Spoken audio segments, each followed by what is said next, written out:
Hi, everybody. It's Ben here from the Better Business Analysis Institute. And I'm taking a slide today from the Certified Better Business Analysis Level 1 course. And I'm going to be talking about problem statements. And why am I doing that? I'm doing that because problem statements are one of the most important parts of a project. And I'm constantly either being brought into pieces of work to either mop up or to rescope a piece of work because the problem wasn't defined. You always start with the why and you start with the problem. So today we're going to be going through the important sections that make up a problem statement, and we're going to use one technique that's really useful, and it's called the 5 W's and the 2 H's. So let's work through this together. The number one thing you need to do when writing a problem statement is identify the true problem. We need to start by identifying the problem that needs to be addressed. What is the problem and why is it important to solve the problem? What you can do is get out an A4 piece of paper and just write down these headings and then interview your sponsor of your project or your product owner, the person who is paying or wanting this problem to be solved. They should be answering these questions, and you should be working with them and trying to ask open-ended questions to get an answer. I don't expect yes, no answers here, and you may need to prod and use other sub-techniques to get some results here. Firstly, you could ask simply for the first question, what problem are we trying to solve and why is it important? I feel that that is an appropriate question to ask. The next question, regardless of what they say, is ask who this problem is affecting.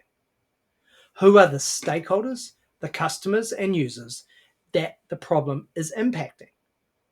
If this problem occurs in the customer journey side, if that's where it's been identified or, being fed to you from customer insights, then you know the problem is affecting end users. That's a really useful place to start because it's not going to be as subjective as if it was an internal user who was being affected. If a customer is being affected, then you ask which segment, how many customers are being affected. If it's an end user, then find out, which group of users this may be affecting. It may not just be affecting one individual, or it could be affecting all types of this one user. So when we ask who, try to not just think about the individuals in your organization. It may be their job, or it may be a group of individuals within the organization or even outside the organization. And it could be affecting them in different ways. You need to ask what. What is happening? What is not happening that is causing the problem or being caused by the problem? What are the symptoms or root causes of the problem? Sometimes people can define a problem by the fact that something else isn't happening. So that's really good. They might not know why the problem's occurring, which might be the black box, but they know they're not getting their report like they used to, for example, or they're not receiving an email that they were expecting. You could ask them what happens before this problem occurs or what should happen. They might not know again that there's something broken, and then what happens afterwards, or what were they expecting the output to be. That moves us on to really a sub-part of asking what. We talked about root causes of the problem, and there's actually a technique called the 5 whys, which we use as BAs to find out the root cause of a problem. A problem is usually made up of other underlying problems and then a root cause. So we ask the question why 5 times, like a child would when they want to know the answer to something in detail. You may say, okay, so email is not being sent. I understand that that's a problem because you want your users to receive this important email. Why is that occurring? Do you know? No. Okay, I'm going to go talk to the technical team. Why is this happening? Well, the email server was down. Why was the email server down? It was down because we do maintenance on a monthly basis. Why do we do it on a monthly basis? And why don't we notify users so they're aware that their email was affected? We don't notify users that we're making a change because it's an automatic update on the Windows Server configuration. Why? Because when we set up the Windows Server configuration, we were asked whether or not we wanted automatic updates, and we thought it would save us time if we turn that option on.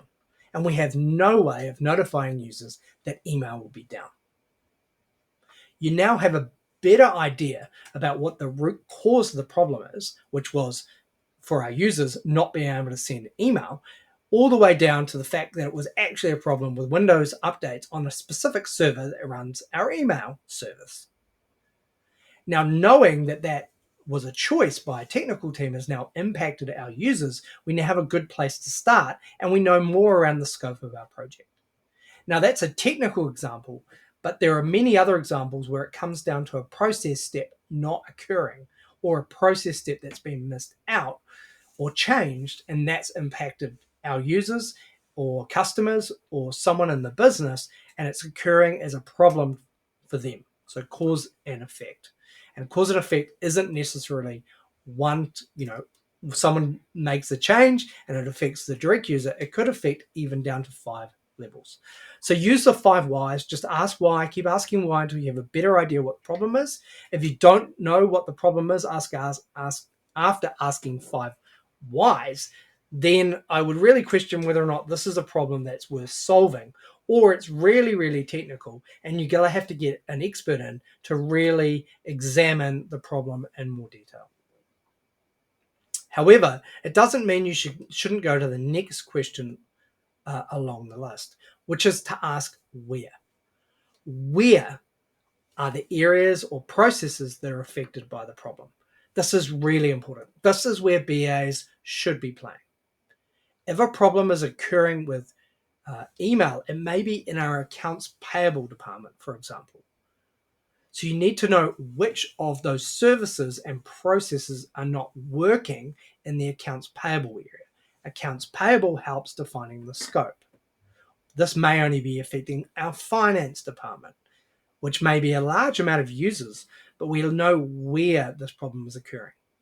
That means we know who we need to talk to in terms of our stakeholders, and we know the specific business functions that are not working as a result of our problem. This is not a technical level in terms of where the server, it is where in the organization this problem is occurring. So we can lock it down and we know who we need to talk to. This is a bit of a detective work. The next question is to ask when. When does the problem occur? Does it happen on a monthly basis? Or does it happen when something else is triggered first? For example, this might happen when a customer visits a certain web page that we have. The problem is they can't access a spreadsheet that was there a week before. So understanding where really helps us understand or trace what the root cause is and what the trigger is and what the cause and effect might be. Also, it helps us understand the frequency of the problem. Is this something that's only happening once a year? That might help us prioritize whether or not this is something we want to spend money, time, and resources on. Ask why. Identify why the problem is occurring. Now, again, this might become too technical, so you might not have the answer, but you could generalize this at a higher business level about why it's occurring. Why is this problem happening, and what are the underlying causes? If you ask those questions in sequence, you might have a good idea about the why at this point. Then ask how. How can the problem be addressed, and what are potential solutions? Many times, projects jump to this question. We want a way in which we can communicate with our customers more effectively. How? We'll put a CRM system in. This is a problem because we haven't really identified what problem we're trying to solve, how big it is, how many users are affected, where in the business we might implement this system, how often we have this requirement, so we know the priority, which type of customers we're talking about. We're talking about a subset, or we're talking about users internally, and we don't really know why we're putting this in, and we don't really understand the problem we're trying to solve, because there are many solutions to that problem without just necessarily putting a CRM system in. And by asking those questions above, we then have an idea about how big that system needs to be, and it starts to shape some technical solutions. Finally, we ask how much. How much money, time, and resources will be required to implement the solution or solve the problem? This is really important. You can estimate this at a high level.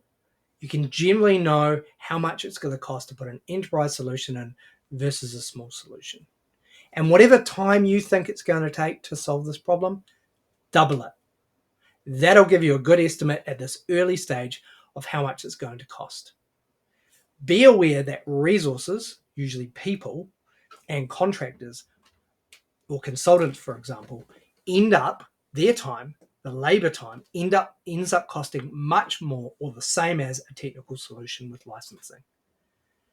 Okay, so make sure you ask how much that's going to cost, and maybe put it in a spreadsheet and say X amount of hours, or 12 months or 6 months, and then estimate how much this is going to cost. At this point, you'll be talking with your stakeholders, and they'll give you an idea about how much their budget is or how much they want to spend to solve this problem. If you've worked out that this is going to cost $2 million, you may find that this is not a problem they want to solve. Well, at least not with that price tag. Asking these questions in sequence, writing them down, and then defining them and playing it back to your stakeholders and your sponsor and getting them to read through it in very simple language will help you define what the problem is. There are techniques for writing a problem statement in a formal manner, but I'm going to leave that for another day. And hopefully you have an idea about what questions you need to ask, the 5 W's and the 2 H's, to define the problem that you're trying to solve.